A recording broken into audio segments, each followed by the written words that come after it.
A gente fala agora sobre o assassinato do empresário Vinícius Gritzbach, que completa um mês hoje. Ele foi executado no aeroporto de Guarulhos. As primeiras prisões aconteceram essa semana, mas a polícia ainda não esclareceu quem matou Vinícius. E o Fantástico apurou uma nova informação. O que um carro da Polícia Civil de São Paulo, com placa adulterada, estava fazendo no aeroporto no mesmo dia do crime.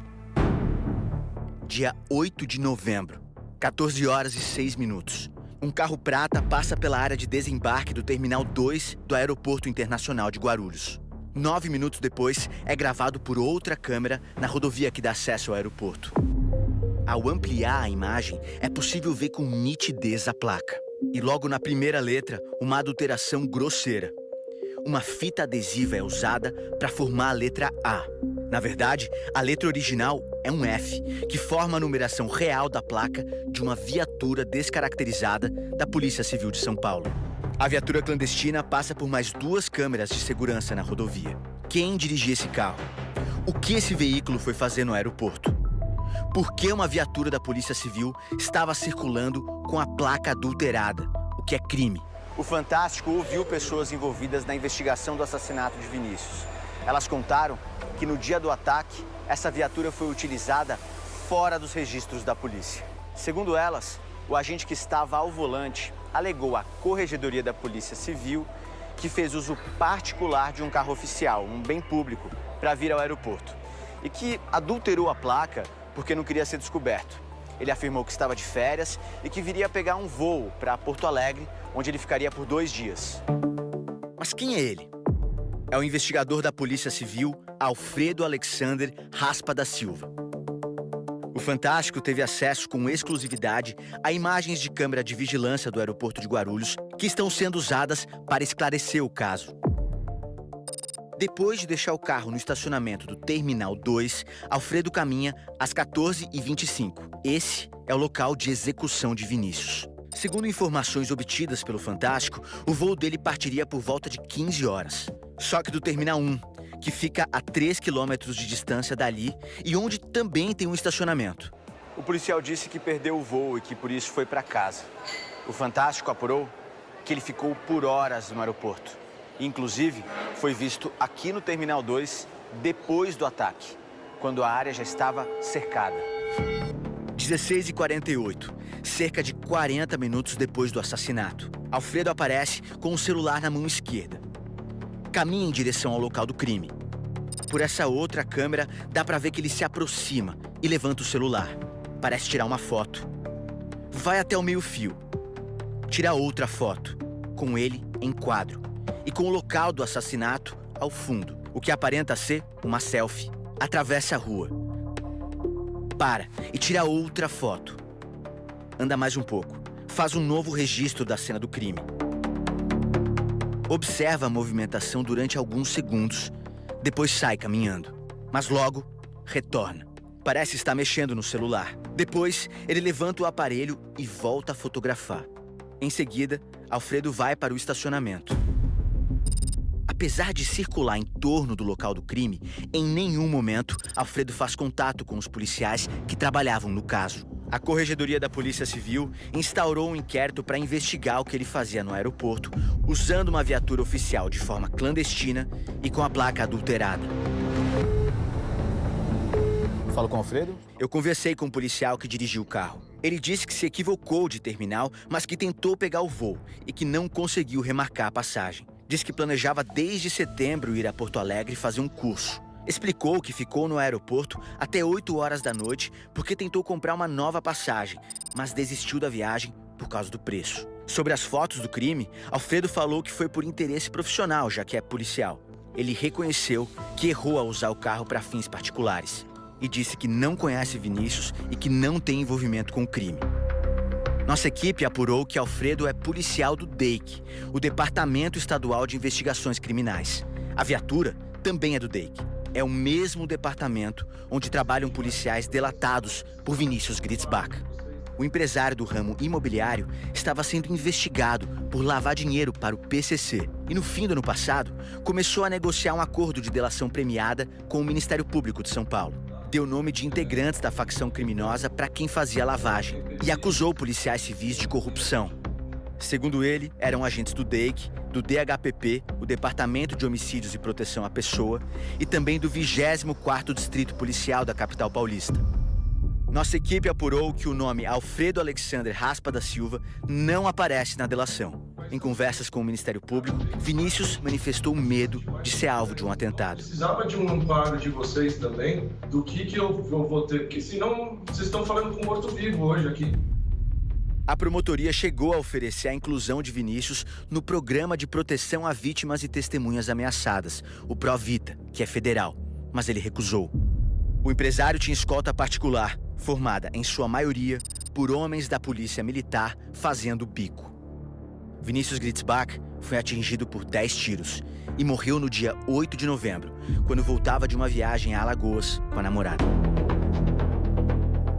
Na semana seguinte ao crime, a polícia apontou a participação de 2 pessoas.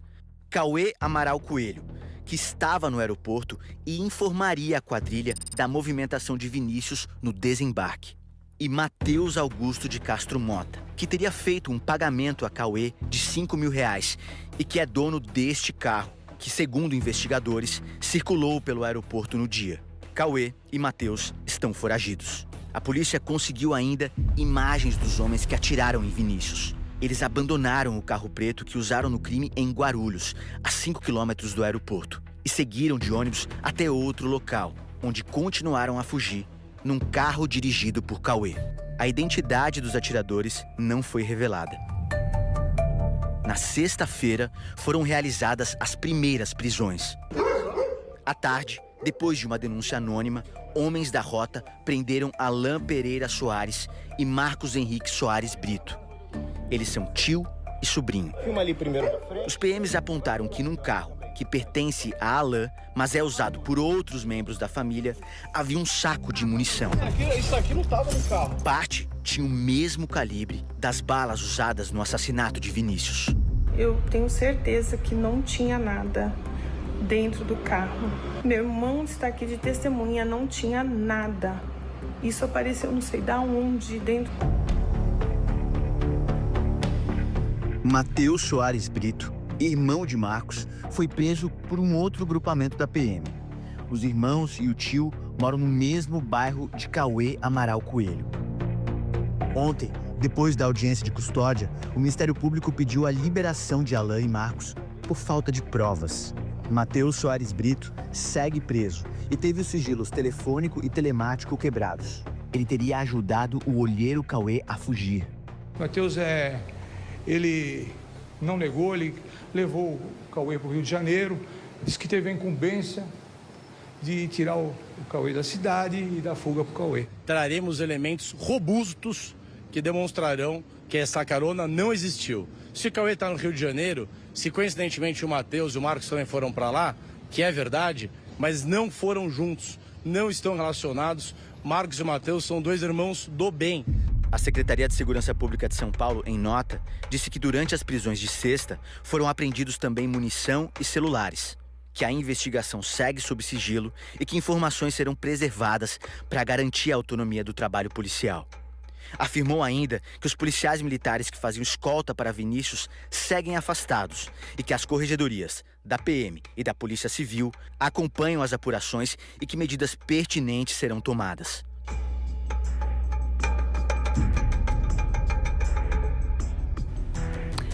Hoje à noite, a Secretaria de Segurança Pública de São Paulo confirmou que o policial que usou o carro com placa adulterada para ir ao aeroporto foi ouvido pela corregedoria e está afastado.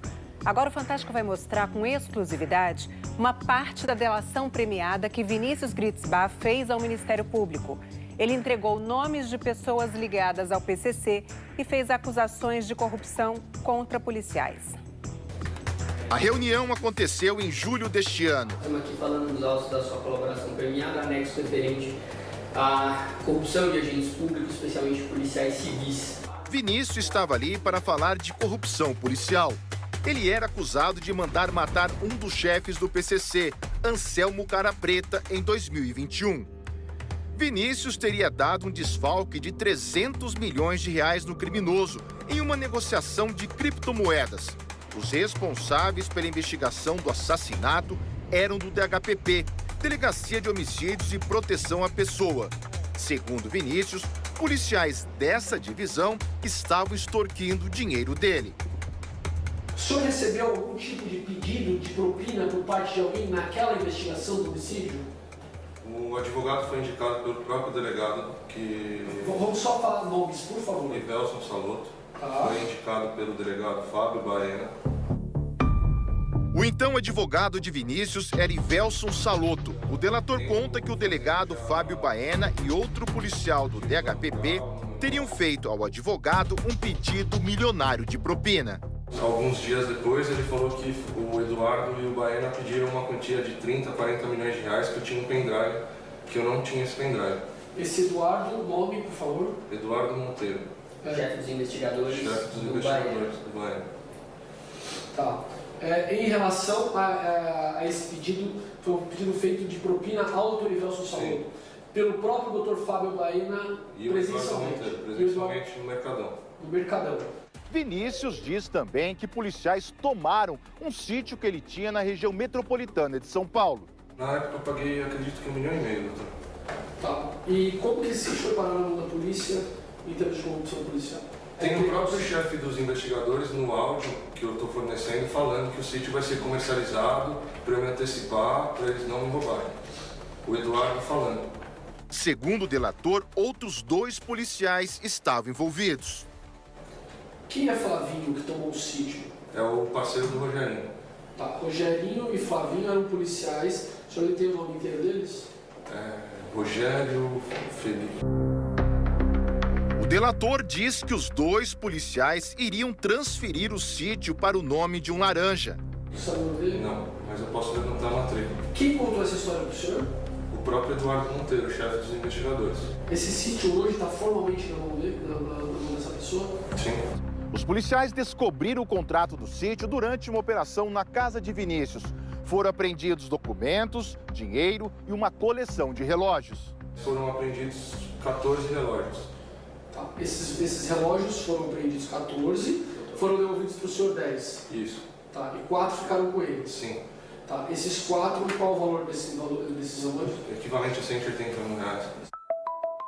Vinícius foi atrás do paradeiro dos relógios e montou um dossiê em que o policial Rogério Felipe aparece em fotos de redes sociais usando alguns deles. Quando estava preso pelo homicídio, Vinícius falou sobre um sequestro que ele teria sofrido em janeiro de 2022.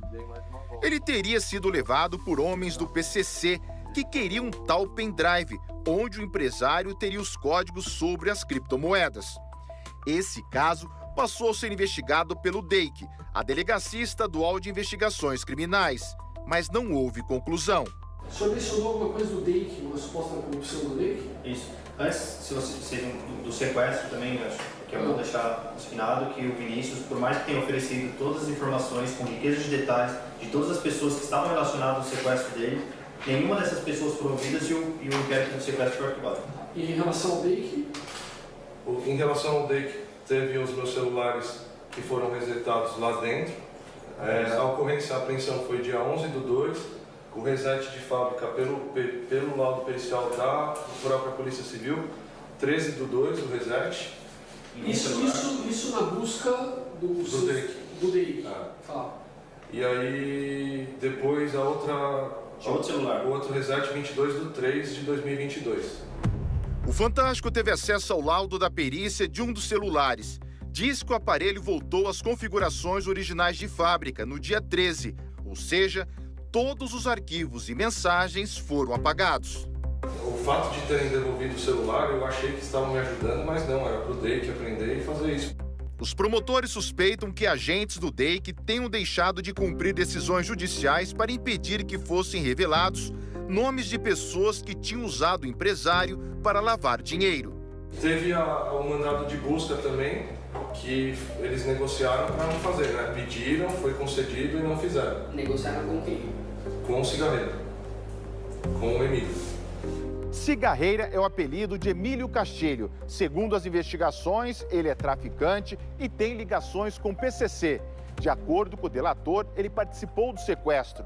O empresário afirma ainda que o criminoso tem ligações com agentes do DEIC. Daí aí o senhor recebeu essa informação? Eu recebi essa informação. Recebeu de quem? Dos próprios policiais. Uma das linhas de investigação da Força Tarefa aponta Emílio Castilho, o cigarreira, como possível mandante da execução. Além desse vídeo com a delação de Vinícius, que o Fantástico teve acesso, ainda há outros 3 que estão com os promotores de São Paulo. A Secretaria de Segurança Pública disse em nota que todos os policiais civis citados na delação foram afastados dos serviços operacionais e que as forças de segurança do Estado não compactuam com os desvios de conduta de seus agentes. E, ao final das apurações, todos serão responsabilizados nos termos da lei. Já a defesa de Fábio Baena e Eduardo Monteiro disse que as declarações de Gritzbach já foram corregedoria da Polícia Civil e foi arquivada a pedido do próprio Ministério Público. O advogado Ivelson Salotto disse por telefone que não foi indicado pelo delegado Fábio Baena. Na realidade, eu conheci o Vinícius no final de ano de 2019, que ele me foi apresentado por um cliente. E nega qualquer tipo de pagamento e cobrança de propina envolvendo Vinícius e os policiais. Me conhece há muitos anos e ele sabe que eu tenho uma conduta que eu não admito essa questão de corrupção. O Fantástico não encontrou a defesa de Emílio Castilho e não conseguimos contato com a defesa de Rogério Felipe.